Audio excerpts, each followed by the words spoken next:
Guys, welcome back to the channel. My name is The Dominator, and today we'll be looking once again at World of Warships open beta test. So today I thought I'd do the New York class battleship, which is the tier 5 American battleship. I have design specifications here on my phone. This is her in her 1934 configuration, which is the first hull we receive, which is New York Hull A. So here it is.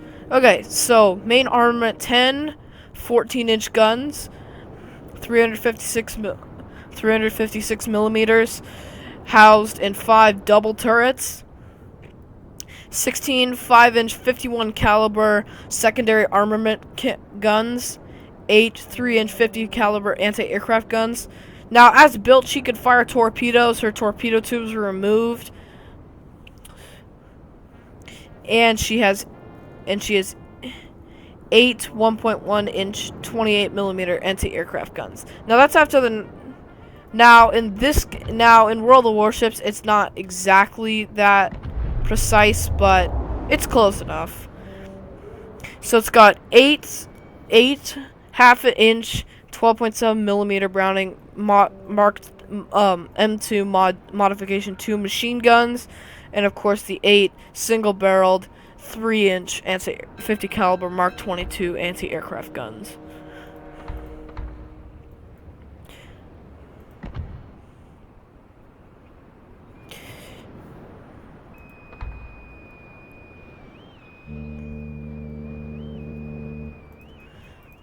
So yeah, this is... the heck is this? Is that fire control directing systems? I think those are fire control systems. Anyway, so I have the engine upgrade, which is 28,100 horsepower.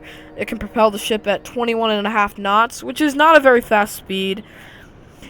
Until you get to the Tier 8 American battleship, which is the North Carolina, the speed of the battleships is about 21 knots when upgraded. See, the New Mexico is 21.4 fully upgraded. Same with the Colorado. But once you get to the North Carolina, when it's fully upgraded, the ship can go 28 knots. So, on its stock speed, it can go 24 knots. So that's good for a battleship. The Iowa is a fast battleship, and its max speed, it can go about 31 knots. So that's pretty impressive, especially for a large battleship. And the Montana, which is not a real ship, its maximum speed is 28.5 knots, which is still pretty good, because if it was in real life, that'd still be pretty good for a battleship this size. Basically, it's an Iowa-class battleship with enhanced anti-aircraft guns and another 16-inch gun on it. So it's got, on this ship, it's got 45 single 20mm Oerlikons, 19 quadruple Bofors, and 10 double 5-inch anti-aircraft guns. But anyway, so the New York was built during World War I, and so right now I only have the engine upgrade.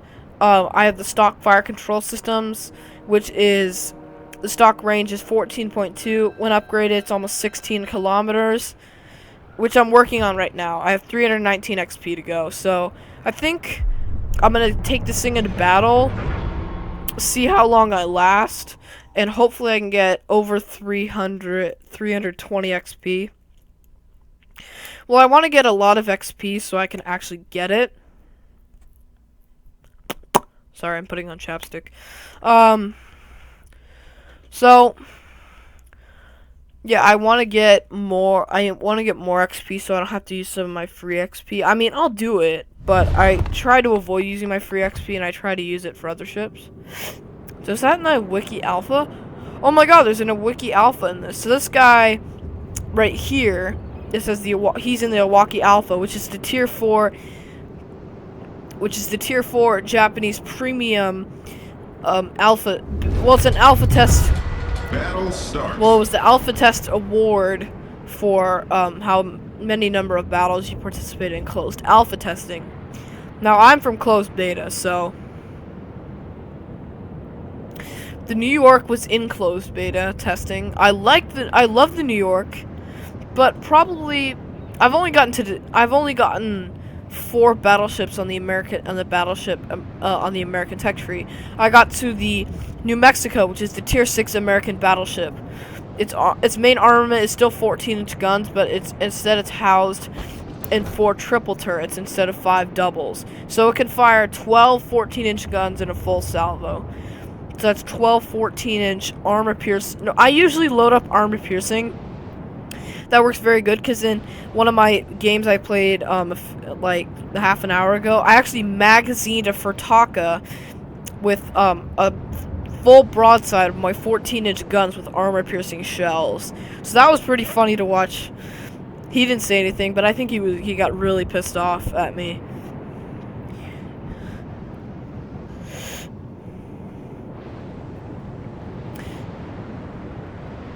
But it was pretty funny. I mean, it was really funny to me. But I like the New York. I mean, it's good. It's not very good unupgraded, but at least I have the engine upgrade, so I'm a bit faster. Like, the main thing I try to go for first, if there's engine upgrades, I go for engines. But if it's aircraft carriers, I go for the plane. I try to upgrade my planes first, then go for the what is it? Oh yes, go for the flight control, which is basically the squadrons, how many number of squadrons, dive bombers, torpedo bombers, and fighters. Now I am working on the Boog, which is the tier 5 American aircraft carrier. Same with the Zuiho. Now I like the Zuiho better than the Boog. I hate the Boog. It's not a very good aircraft carrier at all. Its top speed is about the same, is just under the max, the unupgraded speed of the New York. So it's not very fast at all. Unfortunately, it's a very slow aircraft carrier. Basically, you have to start moving at the beginning of the match. Looks like the carrier ordered his fighter squadrons to patrol the air. What kind of fighters are those? Oh, it's the unupgraded Langley fighters. Looks like they're circling. Okay, he ordered his fighters to circle me. That's nice. Oh, wait, never mind. Well, they are circling around me in my relative airspace. But I like the New York. It's a very fun ship. Now, it's AA mounts. If you're placed in, like games with, like, tier 6s, and there's a Cleveland, try to ask the Cleveland if he can stick with you, because you're going to need the extra anti-aircraft. Now, like, when I'm in a Cleveland, I like to escort battleships. Well, when I was in the Pensacola, which is a tier 7 American heavy cruiser, which is the first American heavy cruiser in the tech tree, and then from tier 1 to tier 6 are all light cruisers. They're all considered light cruisers because of their light armament and light armor. Now, the Cleveland armor is very good. The Pensacola's armor is absolutely terrible. It's horrible. I mean, I hate the Cleveland's. No, not the Cleveland's. I love the Cleveland's armor. The Pensacola. The Pensacola has the shittiest armor I've ever seen. I think its thickest is like. I don't know. Its thickest is like 2. Okay, well, we got some torpedo bombers incoming. Not a problem to deal with at all. Okay, there's an enemy Miyogi. Now, the Miyogi is a tier 4 Japanese battleship. Never... Oh, shit, he's doing a hammer and anvil assault. Crap! It's coming at me from both sides. Torpedoes, direct front.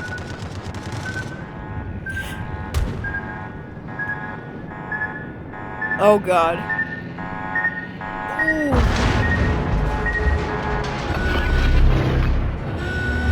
Hull breach, we're taking on water. Okay, that was not fun. I just took 3 torpedoes in my forward bow. 1 hit the torpedo belt, 2 hit the torpedo belt, and 1 hit the unprotected parts of the ship. So that was not very fun. Crap! Now the Miyogi sees me, and he's firing his 14-inch guns at me. Those high explosive? Yeah, they're high Problem explosive. solved, sir. Okay, now he's firing off his 14-inch high explosive. I prefer going to armor piercing, especially when you're going up a battleship when the guns are the same caliber. I usually like to go HE. Like, if I'm in a battleship that has 16-inch guns and somehow South Carolina gets put into a tier 6 game, Like somehow they join a squadron. Like someone's in an aircraft carrier, and then he's in a like an Independence, and the other guy is in a South Carolina, and they're on the enemy team. Then I would use armor piercing against the South Carolina because I know the 16-inch armor piercing shells will penetrate the ship, which is good. But that Miyogi, I'm focusing on the Miyogi right now. He's outside of my gun range. Now, if I had the upgraded fire control systems, I'd have to wait for him to enter about a half another kilometer range to be in range. Now, is he okay? Now he's smart. Now he's switching over to armor piercing, which I do not like. Okay, so they've already lost a battleship. That's good. Okay, they lost to South Carolina. Alright, that was their only South Carolina. Now I'm scared because I'm the top tier battleship. So on our team there's a New York, a Wyoming, and 2 South Carolinas. On their team, originally there was a Wyoming, 2 Miyogis, and a South Carolina. The South Carolina is out of commission. It's sunk.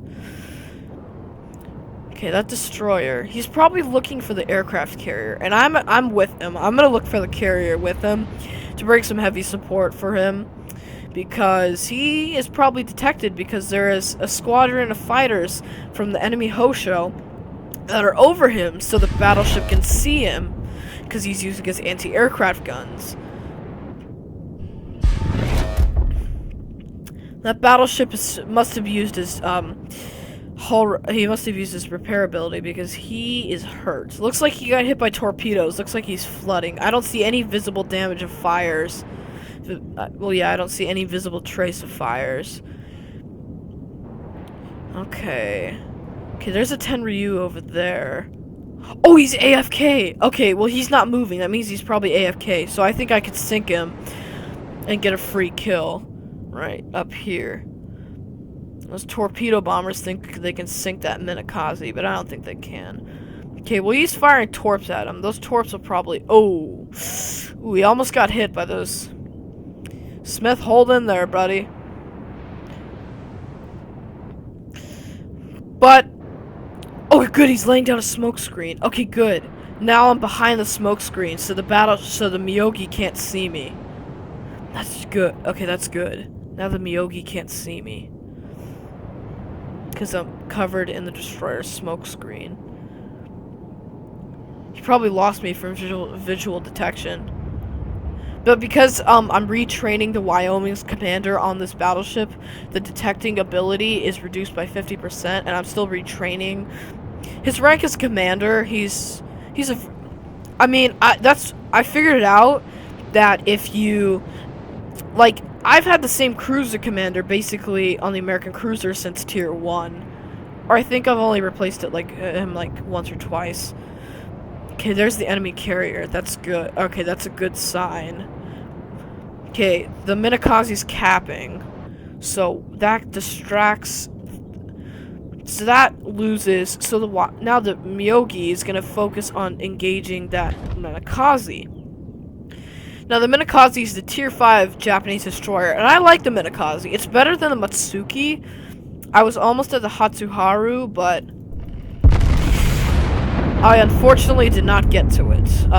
I'm looking forward to getting it, but people say it's not the greatest destroyer in the world. Okay, well I just hit that guy's citadel, so I must have penetrated one of his unarmored constructions. I think I'll let the Minakaze get the kill because my guns are still reloading, so I'll let him get the kill. I'll just be nice. Oh, maybe not. Maybe he's reloading. Maybe... Oh, he's firing torps. My shells will get there. My shells will beat the torpedoes. I'm just gonna kill him. My shells will beat it. Oh, he got the kill! Oh, you jerk. Aw, what a kill stealer. That's not nice. Okay, well, he stole my kill, but whatever. At least...